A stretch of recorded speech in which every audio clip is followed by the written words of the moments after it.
venus nombreux. Alors samedi prochain, le dimanche prochain, c'est à Cesson. À Cesson. Je crois que vous avez fait un grand match. Hein. Je crois que vous avez certainement bâti une stratégie bien préparée pour prendre, je crois, en contre, sauter sur toutes les occasions. Et vous avez tenu le match pendant 90 minutes. Je pensais que physiquement, ça n'allait pas aller jusqu'au bout. Puis vous étiez présent jusqu'à la dernière minute. Oui, bah, c'est tout à fait ça. Hein. Le plan de jeu avait été élaboré avant le match. Un bloc assez serré et puis surtout de ne pas trop laisser d'espace à la TA et profiter des à la récup du ballon, profiter des espaces dans leur dos de leur défense. À ce jeu-là, je pense qu'on a quand même eu un peu plus d'occasions qu'eux, même si eux ont une meilleure maîtrise du ballon. Et dommage qu'on manque de maturité dans les dernières minutes du match, puisque au lieu de jouer court, si on avait joué long, je pense qu'on finissait avec le score qui me paraissait le plus logique, c'était le match nul. Mais on avait quand même une équipe pas mal remaniée, beaucoup de blessés. Ce matin à 8 h, je perds 2 joueurs, donc bref, tout n'était pas très simple. Donc je suis déçu du résultat, mais dans le contenu du match, je n'ai pas grand chose à reprocher aux joueurs. On a montré un bon visage. Oui, parce que la semaine dernière, vous prenez 5 buts, vous n'aviez pas votre équipe vraiment complète, vous repartez là 15 jours après finalement avec une équipe refaite, donc c'était pas évident pour vous de venir chez le leader, et je crois que sur ce qu'on a vu comme match que vous avez fait, parce qu'il y avait quand même quasiment 3 qui pour la première fois étaient en DH. On perd un joueur sous blessure en début de match, le 13e avait une gastro, le 14e c'était moi. Bon, voilà. On repart avec une défaite, mais qui n'est pas complètement négative non plus. Non, je crois que vous en tirez pas mal de points positifs. Ouais. Félicitations pour le match que vous avez fait. Merci. Et puis on vous souhaite une bonne fin de saison. Merci, bah vous aussi. Oui, bah sur le contenu, non, évidemment, je ne peux pas me satisfaire de ça parce que j'ai pas l'habitude de voir l'équipe jouer comme ça. Alors moi je ne parle pas de Lannion, quoi. Je trouve qu'on parle beaucoup trop de Lannion. Il y a des gens qui s'intéressent aux résultats de Lannion alors que nous on n'a même pas joué.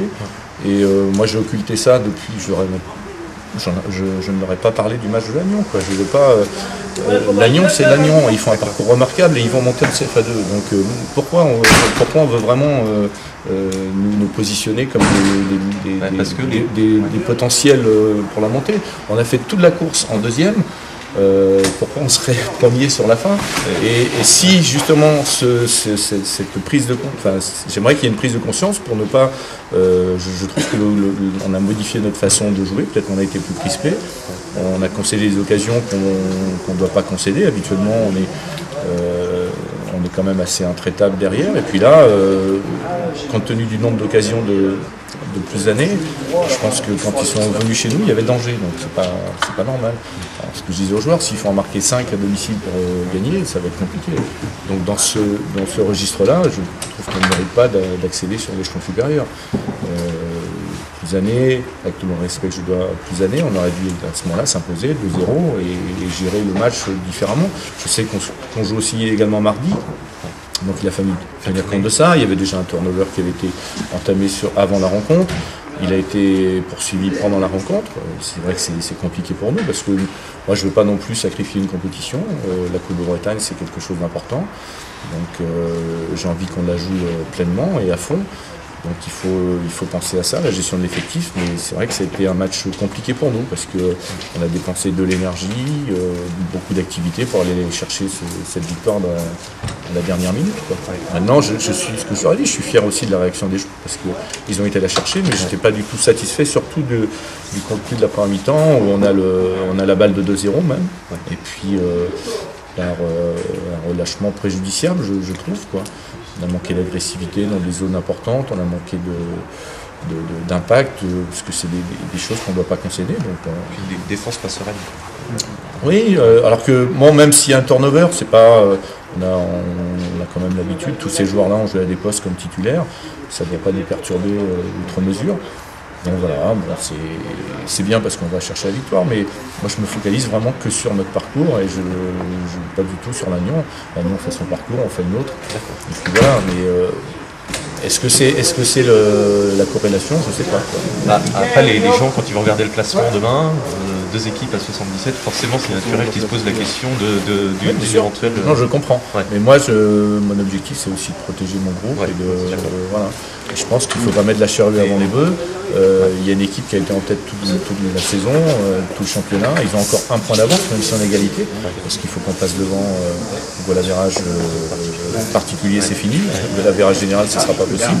Donc il faut un point supplémentaire de toute façon. Donc, non, il faut rester lucide et serein. Et puis voilà, moi je veux bien y aller, mais avec ce qu'on sait faire, pas n'importe quel prix. Donc, contrairement à Maxime Dornano, toi tu dis, je joue les 2 compétitions à fond, alors que Maxime Dornano nous dit la semaine dernière, moi la Coupe de Bretagne je laisse de côté, c'est le championnat. Donc toi tu dis plutôt Je comprends, encore une fois, quand on est en tête toute la saison et qu'on voit le second, c'est vrai qu'il revient, on a été à 8 points d'avance, ils ont eu 8 points d'avance, je me souviens à Morlaix, à la 44e, à la 45e minute, ils ont 8 points d'avance. Et c'est vrai que comme en football, tout va très vite. 2 matchs et demi plus tard, on a égalité, on a récupéré notre retard. Donc je comprends que ce soit une priorité pour lui. Je vous dis, moi, je me mets à leur place, ils font la saison en tête, ils ont les infrastructures, ils ont les joueurs, ils ont tout pour revenir en CFA2, donc c'est légitime. Alors que nous, on sait d'où on vient, on a descendu le CFA2 il y a 3 ans, on revient progressivement, on a fait 5e, 4e, 2e, on fait une belle saison. Moi j'aurais une Coupe de Bretagne, je serais satisfait aussi. Donc voilà. c'est ici, donc là aussi tu as...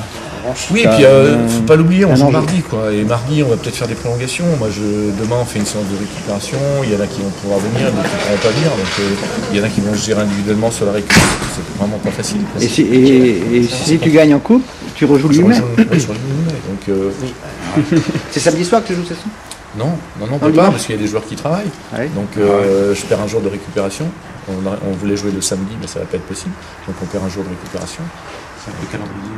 Ah, c'est un calendrier. Sur la Coupe de Bretagne, c'est pas évident quoi. Quand on est, mardi, c'est pas évident, parce que aussi, c'est un jour férié en plus. c'est un jour férié. Là, il y en a qui vont aller travailler demain. Il y en a qui vont pas pouvoir venir sur la récup. Il y en a qui vont pouvoir venir. Et puis on repart à Brest. Donc il y a tout le déplacement. On part le matin. On va jouer. Il y a un adversaire qui va vendre sûrement sa peau, qui n'a pas joué ce week-end. Brest n'a pas joué. Et nous, on joue. Donc, voilà,